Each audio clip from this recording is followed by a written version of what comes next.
Hello students, second school YouTube channel में आपका स्वागत है। आज आपके लिए लेकर के आया हूँ छठा क्लास का साइंस चैप्टर 5 और चैप्टर 5 का नाम क्या है, पौधों की कहानी। और इसका क्वेश्चन आंसर लेकर के आया हूँ। इससे पहले जितने भी वीडियो हैं वो डिस्क्रिप्शन में लिंक है, आप जाकर के वहाँ से ज़रूर देख लें। चलिए वीडियो को शुरू करते हैं। पहला सवाल है निम्नलिखित, क्या है, निम्नलिखित में से सही विकल्प का चयन करना है। पहला सवाल है निम्नलिखित में से कौन वृक्ष है। निम्नलिखित में से कौन सा वृक्ष है, तो सखुआ क्या है, वृक्ष है। पालक वृक्ष नहीं है, पुटुस नहीं है, धान नहीं, ये सब पौधे हैं, मतलब छोटा छोटा। आगे देखते हैं निम्नलिखित में से कौन सा पौधे का भाग नहीं है, तो झाड़ी क्या है, पौधे का भाग नहीं होता है। आगे देखते हैं तीसरा सवाल, निम्नलिखित में से कौन तना का मुख्य कार्य नहीं है, तो तना का मुख्य कार्य नहीं है प्रकाश संश्लेषण। प्रकाश संश्लेषण कौन करता है, पत्ती करता है, तो ये इसमें मतलब इसका ये काम नहीं है। आगे देखते हैं चौथा सवाल है जड़ मदद करते हैं, तो क्या मदद करते हैं, जल को मतलब पूरे वृक्ष में पहुंचाने के लिए, खनिज लवण के अवशोषण में, मिट्टी को जकड़े रखने में, ये तीनों में सहायता करते हैं क्या, मिट्टी। और पांचवा सवाल है पुष्प का मादा भाग क्या है, तो स्त्री केसर इसको कहते हैं। पुष्प का मादा भाग स्त्री केसर कहलाता है।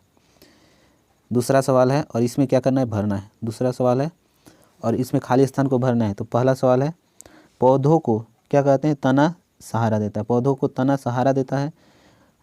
जड़ें दो प्रकार की होती हैं, रेशेदार और मूसला जड़ें। तीसरा प्रश्न है पत्तियां पौधे के लिए खाली स्थान बनाती है, तो क्या बनाती है, भोजन बनाती है।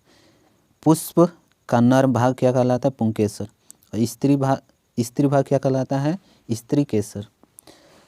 पांचवा सवाल है जालिका रूपी सिरा विन्यास मूसला जड़ में पाया जाता है। किस में पाया जाता है, मूसला जड़ में सिरादार विन्यास पाया जाता है।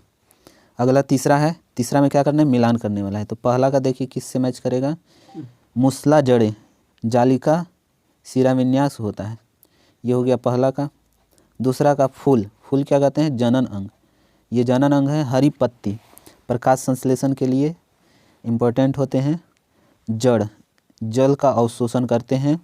और वृक्ष में क्या हो जाएगा, बरगद एक वृक्ष है। चौथा सवाल है इसमें क्या करना है, सही गलत बताना है। तो पहला सवाल है पत्तियां पौधों को सीधा खड़ा रखती है, ये गलत है। पत्तियां पौधों को सीधा खड़ा नहीं रखती है, उसका जो तना है वो खड़ा रखता है। दूसरा सवाल है जड़ जल को पत्तियों तक पहुंचाती है, तो जड़ नहीं पहुंचाती, क्या पहुंचाते हैं, तना पत्तियों तक जल को पहुंचाते हैं। तीसरा सवाल है परागकोश पुष्प के स्त्री केसर का एक भाग है, तो ये क्या है, सही है। पुष्प के मध्य भाग में अंडाशय होता है, ये भी सही है। हरी पत्तियों में क्लोरोफिल पाया जाता है, ये भी क्या है, सही है। तो इसे अपने कॉपी में नोट डाउन जरूर करते जाएं। पांचवा सवाल है इसी तरह निम्नलिखित प्रश्नों के उत्तर देना है। पहला सवाल है पौधों के कौन कौन से अंग होते हैं। पौधों के कौन कौन से अंग होते हैं, जड़, पत्ता, तना, शाखाएं, पौधे, ये सब क्या हैं, पौधे के अंग होते हैं। दूसरा सवाल है विसर्पी लता और आरोही लता क्या है, तो विसर्पी लता वैसे पौधे जिनके तने कमज़ोर होते हैं, ये सीधे खड़े नहीं हो सकते और भूमि पर फैल जाते हैं, जैसे मनी प्लांट, तो ये क्या कहलाते हैं, विसर्पी पौधे कहलाते हैं। आरोही लता किसे कहते हैं, वैसा लताएं जिनके तने कमज़ोर परंतु आसपास के किसी भी मतलब चीज़ के सहारे ऊपर की ओर चढ़ जाते हैं, आरोही लता कहलाते हैं। जैसे लौकी, नेनुआ, ये सब का जो ये सब पौधा है ये कैसा है, आरोही लता है। तीसरा सवाल क्या है, प्रकाश संश्लेषण किसे कहते हैं। प्रकाश संश्लेषण वह प्रक्रिया है जिसके द्वारा पत्तियां सूर्य के प्रकाश और हरे रंग के एक पदार्थ जिसको क्या कहते हैं, क्लोरोफिल की उपस्थिति में जल एवं कार्बन डाइऑक्साइड के प्रयोग से भोजन बनाती है।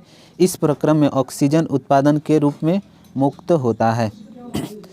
चौथा है पत्तियों के कार्य निम्न लिखिए। पत्तियों के कार्य, पहला कार्य क्या है, प्रकाश संश्लेषण की क्रिया करना, वाष्पोत्सर्जन की क्रिया करना, जनन में भाग लेना, भोजन इकट्ठा करना, ये सब पत्तियों का काम है। यहाँ से कैसे तो पावट बनाएंगे? छठा सवाल है, निम्नलिखित का नामांकित चित्र बनाना है। पुष्प का यहाँ पर चित्र बनाया हुआ है, मूसला जड़ का भी चित्र बनाया हुआ है, अपने कॉपी में इसे जरूर बना लें। तीसरा है पौधा, पौधा का भी लिखना है, और जड़ देखिए यहाँ बनाया हुआ है, तना है, पत्ता है, ये सब है। चौथा देखते हैं क्या है, पत्ती है, तो पत्ती का भी चित्र बनाना है, इसका भाग का नाम लिखना है। वीडियो डाउनलोड करी थी खाली ऑडियो। सातवां सवाल है,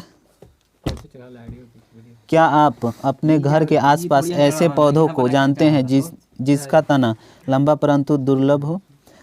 इनका नाम लिखिए, आप इसे किस वर्ग में रखेंगे? तो ये सब कौन कौन पौधे हैं? गेहूं है, चावल है, बाजरा, टमाटर, लौकी, मक्का, अंगूर। ये सब के क्या होते हैं, तने कमज़ोर होते हैं। ये सभी शाक वर्ग में आते हैं। क्या वर्ग में? शाक वर्ग में आते हैं। आठवां सवाल है, निम्नलिखित में से किन पत्रियों में जालिका रूपी शिराविन्यास पाया जाता है? गेहूँ, तुलसी, मक्का, घास, धनिया, उड़हुल। इनमें से किस में पाया जाता है? तो तुलसी, धनिया एवं उड़हुल में जालिका रूपी शिराविन्यास पाया जाता है। नवा सवाल है, नीचे दिए गए पत्तियों के चित्र में शिराविन्यास बताइए और उसके प्रकार के नाम लिखना है। घास में क्या है? समानांतर शिराविन्यास होता है। पीपल में जालिका शिराविन्यास होता है, उड़हुल में जालिका शिराविन्यास होता है। अब आगे देखते हैं 10वां सवाल है। 10वां सवाल क्या है? पुष्प के किस भाग में अंडाशय मिलता है? तो पुष्प के स्त्री केसर का सबसे निचला और उभरा हुआ जो भाग होता है उसे अंडाशय कहा जाता है। ऐसे ही वीडियो देखने के लिए इस चैनल को सब्सक्राइब करें, अपने दोस्तों के साथ भी शेयर करें। धन्यवाद।